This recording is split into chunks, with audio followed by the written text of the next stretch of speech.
or afternoon, it's just about 12 o'clock. And I see there are a couple of folks on the line, and I'm sure other coalition members will join us.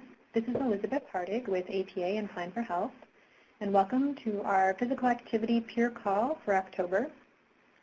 We are excited to have two representatives from the Linn County Coalition in Cohort 1, and John and Tom will be sharing a little bit more about their work in Marion, the city of Marion, in Linn County, and talking through the Plan4Health project, as well as biophilic design, which I have to say, I've learned a lot from you both when it comes to biophilic design, and I think it's been a really fabulous project and a way to integrate healthy planning and design. So without further ado, I will hand things over to you, John and Tom, and you can kick things off. Perfect. Thank you, and welcome everyone. We want this to be very informal, so either type questions in the chat box or ask us questions along the way. Tom and I are both very informal and know that we learn as much by doing these things as anyone. So I am, this is John, and I am the representative from our APA chapter, our state chapter, that works on health-related ideas and concepts for the chapter. In addition, I have a small one-person consulting firm called Peterson Planning Strategies. Tom, do you want to introduce yourself? Yes, it's still morning here in Iowa, so good morning. I'm Tom Trahern. I'm the Planning and Development Director for the City of Marion, and kind of John and I have been working on this project alongside Linn County Public Health and a local coalition that was kind of developed in response to the initial grant request. So you can, I think our document is up, it's up where we'll be available for download, and just glad that there's folks interested, and hopefully we can provide some assistance to the other cohorts or peers. So our project was Step into Nature with Marion, and just the shout outs, we were funded through the Plan4Health program, which was a great collaboration between APA and American Public Health Association, and funded with grant money from the Center for Disease Control and Prevention. Within the community, the coalition was incredible, and we'll talk a little more about that later. We took advantage of the fact that Marion was a part of a Blue Zones program here in Iowa, where health providers had funded communities working together and building committees that could implement some of the concepts behind the Blue Zones and how healthy living extends life. I want to also point out that Marion hired the lead consultant for the project. It was RDG Planning and Design, and Pat Bodie from that firm was kind of the lead person on the project. And Pat is an advocate for natural environment, so she was a logical choice as a part of the biophilic piece of the project. Pat, when she speaks to groups, she talks about rewilding communities. And big shout out to her and the concepts that worked through with this project, because it's very important. So the guidebook provides a set of principles and goals for future design of communities. And what you'll see as we go through kind of the steps of the pages of the guidebook is we move from ideas and concepts that we all know to detail that can be applied in community and actually was identified to be applied in Marion, Iowa. So the reason for the name was to be active, to step, and to get back into nature.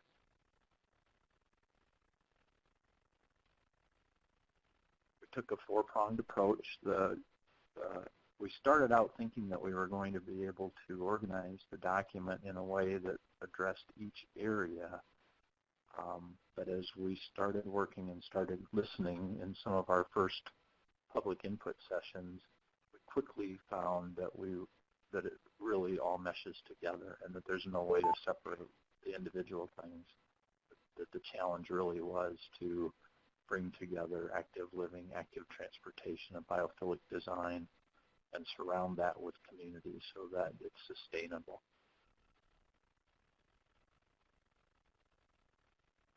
So the Step into Nature principles evolved from a combination of those three ideas, active transportation, active living, biophilic design, and then connected community to that. And I don't necessarily want to go through all of the definitions, but I do want to spend just a little time on biophilic design. And Tom, you might want to chime in as well on this. As we were putting the program together and talking about the coalition and even applying for the grant and doing that work, Tom and another individual in Lynn County had been to a session where they were presented the concepts of biophilic design, or biophilics, and how we innately react to nature, and it helps with the healing process. It helps with health. And Tom, you may want to elaborate on that just a little bit.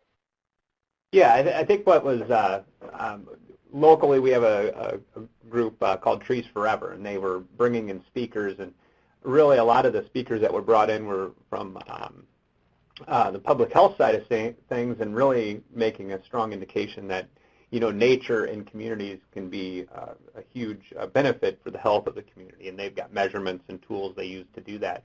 But one of the books that came out of that conversation at the symposium was Tim Beatley's book, Biophilic Cities, and his definition of what a biophilic city would be.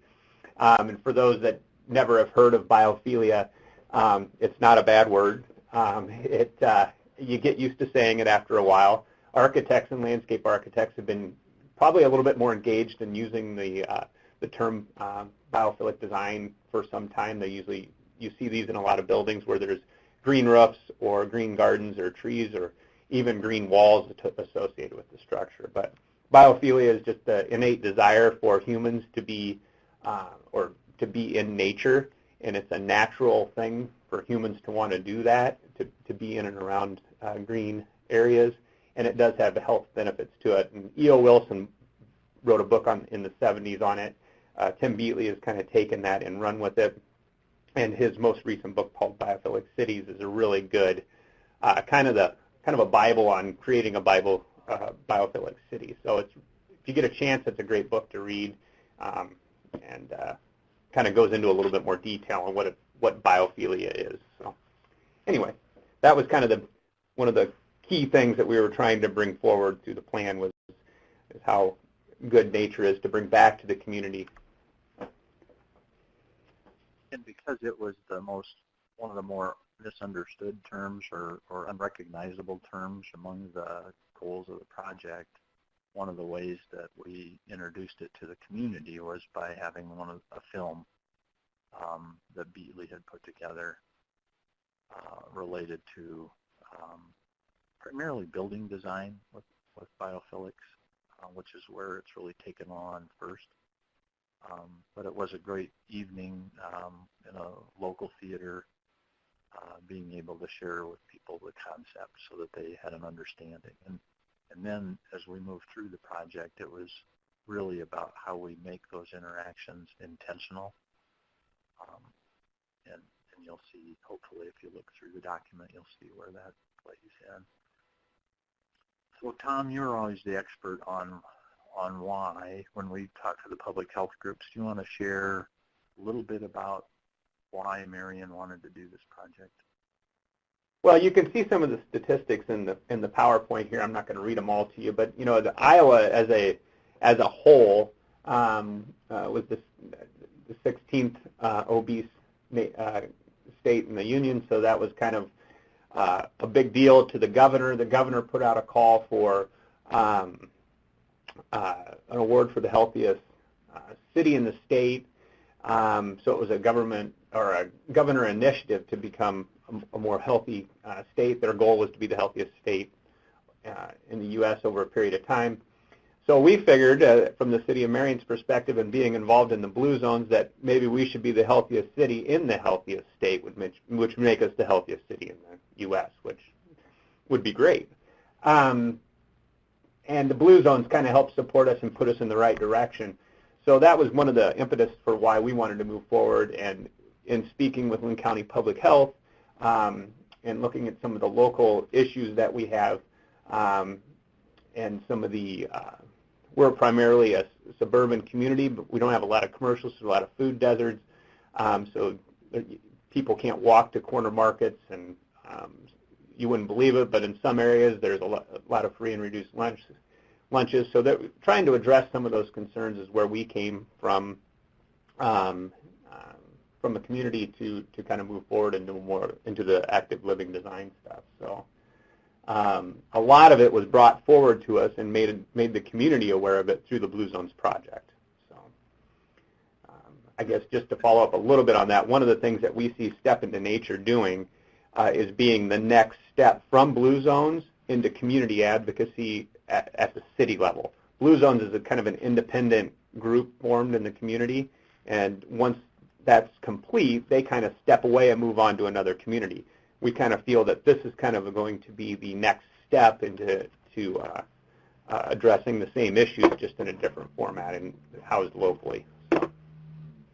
Right, and we actually, as another component of the Linn County project, we included a nutrition piece where we worked with food pantries in the Linn County area, 56 food pantries, and did a training manual on how to introduce and encourage the use of healthier foods in food pantries.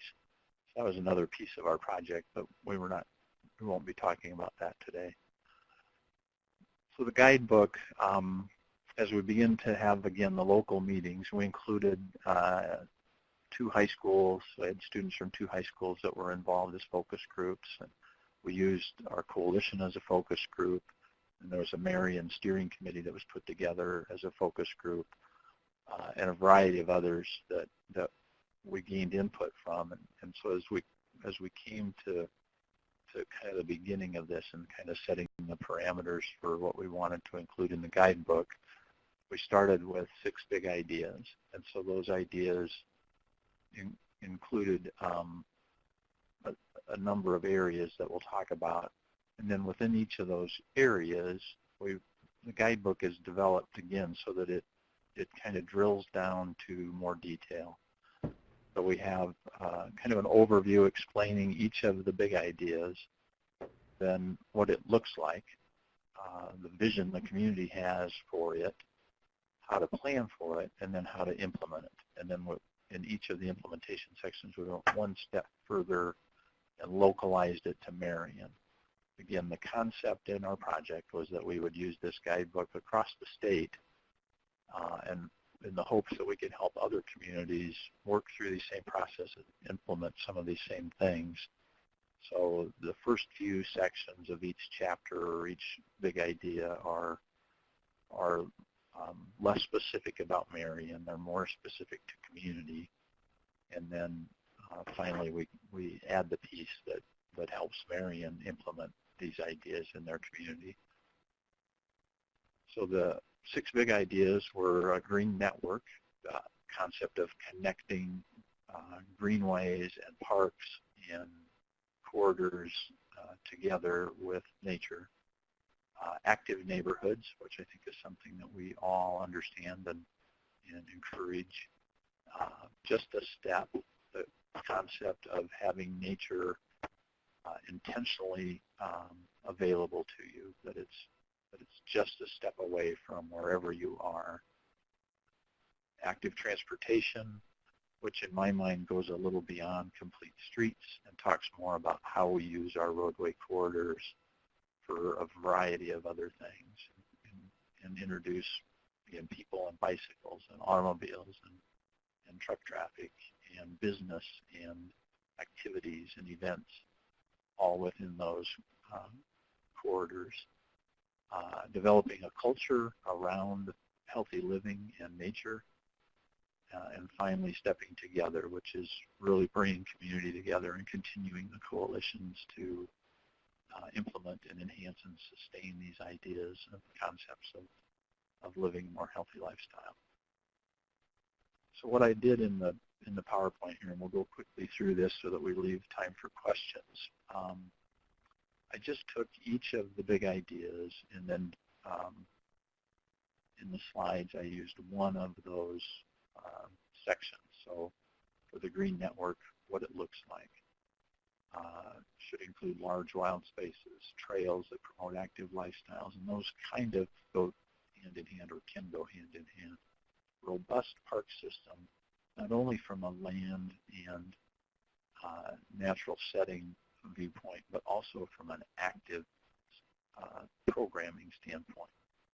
It's one thing to have the land, it's another thing to bring people to it for a reason and get them involved and help them understand it, why we should protect them and have more of them. Small-scale urban agriculture, back to our nutrition program. How can we introduce edible landscapes and give people healthy choices for food? Rain gardens, bioswales, all of those things that can be done in more of an urban setting or even in a residential setting, where today we may do that from an aspect of how well the water is managed, but there's also a very natural component of that can be introduced in the neighborhood, that step away from the house. And then finally, regional collaboration. The nice thing about green networks is they don't stop at a political boundary. They don't stop at a city limit. So it's very important to work with neighboring jurisdictions to make sure that these things are extended. And that has so much importance with wildlife and the environment we create for that. Active neighborhoods, again, so now we're to the second phase of those. We envision a place that is, you can see what our steering committee came up with: neighborly, walkable, attractive, unique and inspiring, active and healthy, everything you need for your daily life. And those concepts have been around for a long time, but we pulled them all together. How do we move about in our neighborhoods? How do we landscape our neighborhoods? How do we play in our neighborhoods?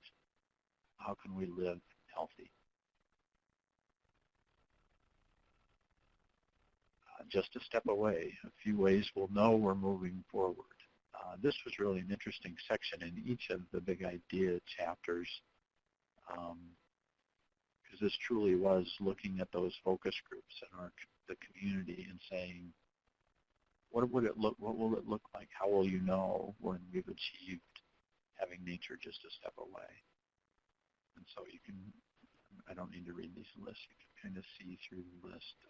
I think it was Pat that talked about the days with the magnifying glasses. Yeah, and this kind of goes at that concept of free-range kids. Anymore it seems like if you want to go to the park, it's a production. You got to get in your car, and then everybody's got to go to the park, and it's like, the idea is to try and create neighborhoods with pocket parks or areas where kids can play. One of the other concepts, and we're trying to inspire a little bit of this through our Parks Department here in Marion, and that is, a lot of parks are built around structured areas like ball diamonds and soccer fields and softball fields, and it's all intramurals or club sports, and the idea to go back to some of our areas where you just have a place to play some pickup ball or open spaces for walking, reflection, and activities outside of stuff that's so structured. So that's one of the things we're trying to focus in on too here in the city. Active transportation. We looked at a variety of things in the manual and really developed a process for how you can evaluate your community and the corridors in your community, prioritize corridors that might include those obvious locations that people want to, destinations and origins and public art and things like that. And then in Iowa, we have county engineers and city engineers have over the years developed design and specification manuals for the construction of roadways and public improvements. That group is called called SUDAS, S-U-D-A-S, the Statewide Urban Design Standards and Specifications. We worked with that group, not completely, because we struggled with some lane widths and things like that, but we developed a series of cross-sections that really recognized those standards so that we weren't proposing anything completely out of the world that our city engineers and county engineers might be used to. But we also then developed how you bring nature into those, how you bring pedestrians and bicycles and neighboring businesses, and again back to that idea of those corridors being very prevalent in cities. 30 or 40% of the land perhaps is dedicated to street corridors, and how can we use that land for other purposes than cars going 45 miles an hour? So we worked through a variety of things on that. It was an interesting process. In the back of the manual, or the back of the guide, has a very detailed set of, in an appendix, has a detailed manual for that design process. Developed a culture, how to implement it. And Tom, I'd really like you to speak to a little bit about how, as the project moved along, and I think this is key in any of these types of projects, don't be afraid to let the party get big. Because we had so many different groups and organizations and agencies join us as we went along, and not the usual suspects. And Tom, I don't know whether you want to share some of who we had at the table, like Trees Forever and yeah. Well, I think the really interesting component to this has been the involvement of public health.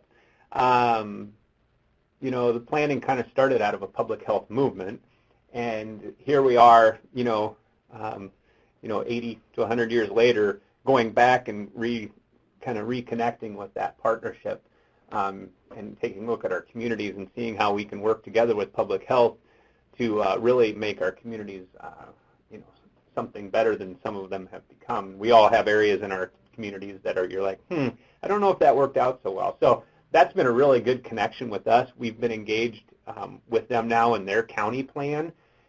We've been working with them on issues that wouldn't traditionally be related to planning. So that's been good. We've done, like all of our parks are no smoking.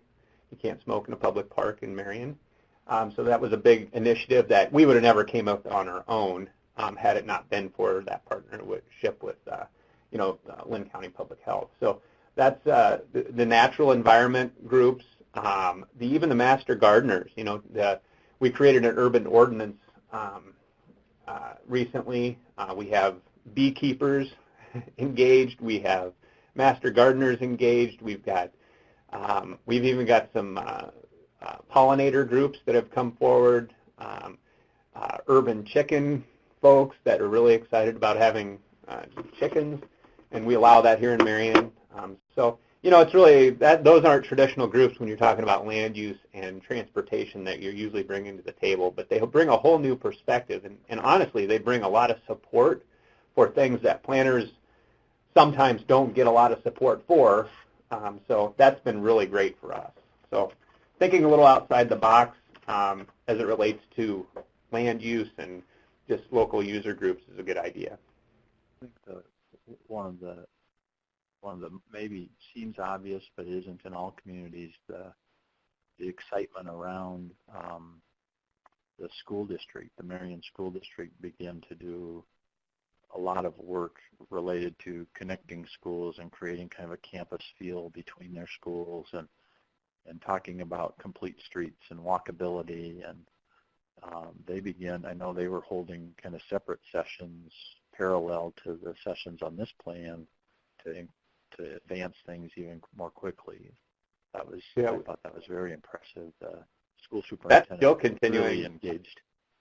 John, that is still continuing. As a matter of fact, the planner in the office has been meeting with the school district, and they're going to bring forward a request for assistance with some public improvements to help areas where there's heavier traffic, calming devices, and things. So since we've been engaged with them, there's been some outcomes, and they also have a school building that they're building a new school in the district. So the question is what we're working with the school. Should that be a community building asset? Should it be a place where there could be? It's kind of in a little tougher area. Should that be a social services kind of place? So the old playground, should we restructure that so it's a public playground? So there's a lot of cooperation and collaboration coming out of this project that wasn't there traditionally. So it's been great to see.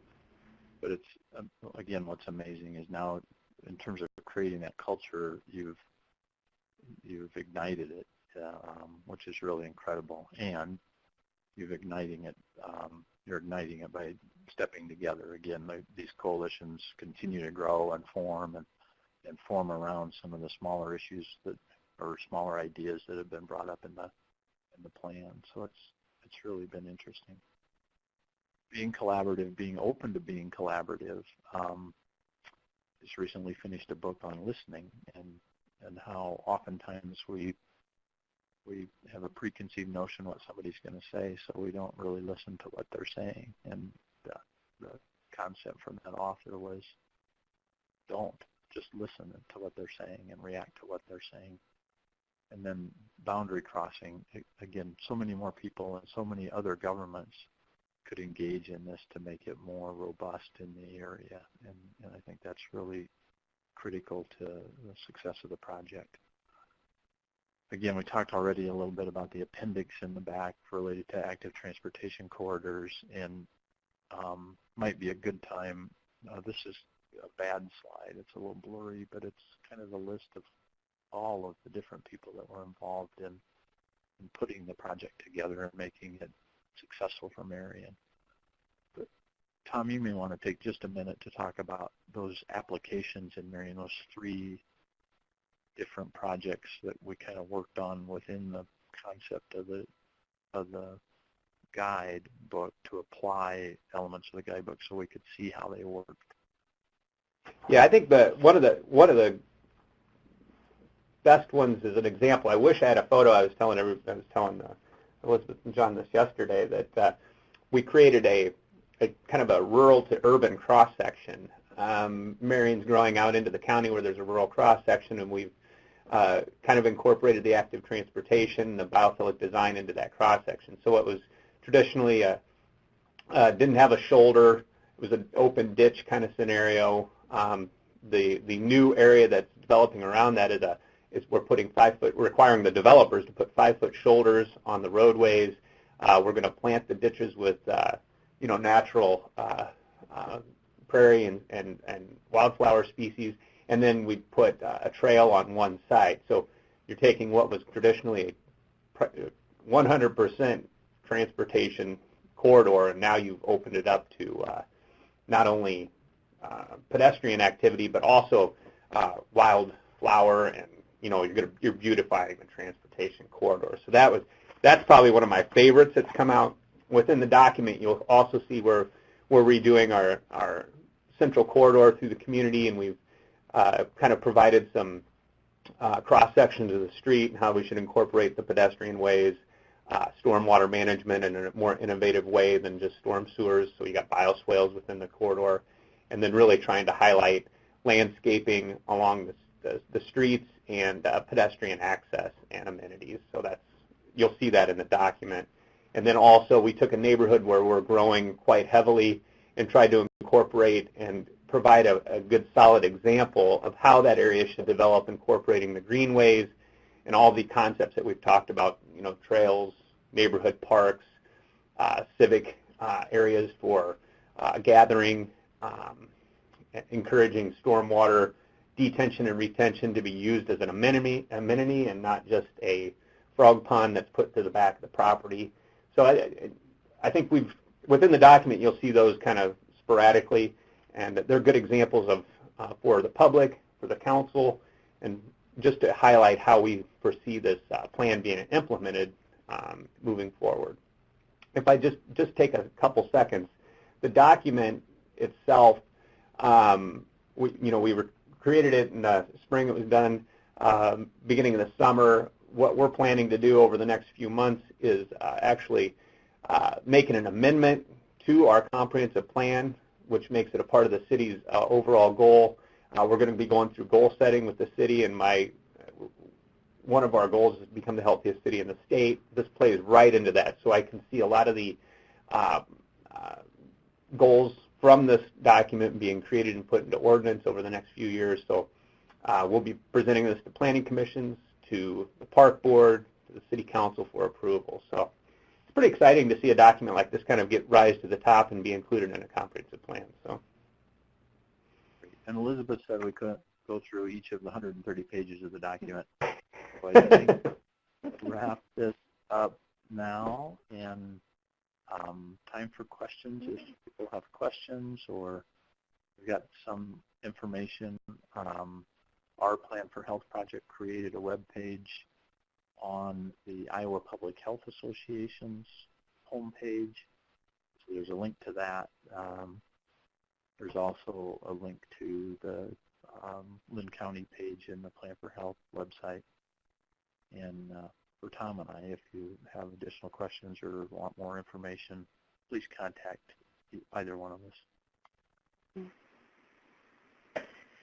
Great, thank you. Thank you both. This is a fabulous guidebook.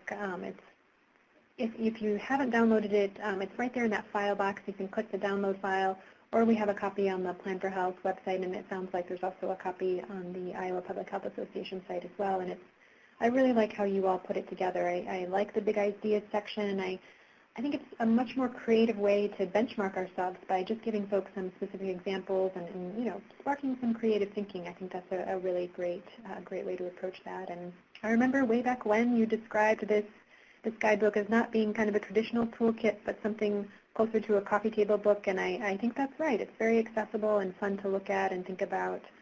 So congratulations for all that you've accomplished through Plan4Health and other projects.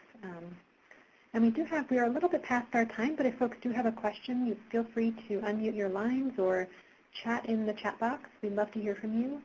And of course, Tom and John are always, I shouldn't say always, but you shared your email addresses, so we'd be happy to connect with you after the call as well. But any burning questions from folks on the line, or just kind of wondering how to go about replicating this in your community, or if you'd like to share some of what's going on in your Plan4Health world. I know I can see the attendees, and I know that you all are doing some great things around shared use and food forests and wayfinding, which is really fabulous.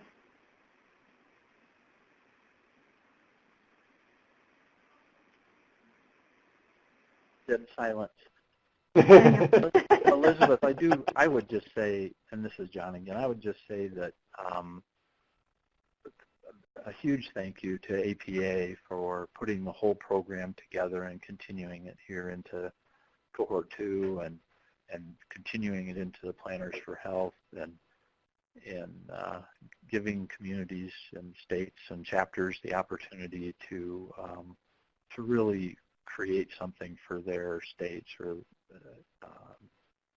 that can be so useful down the road, and having the patience with all of us, and especially us, I think.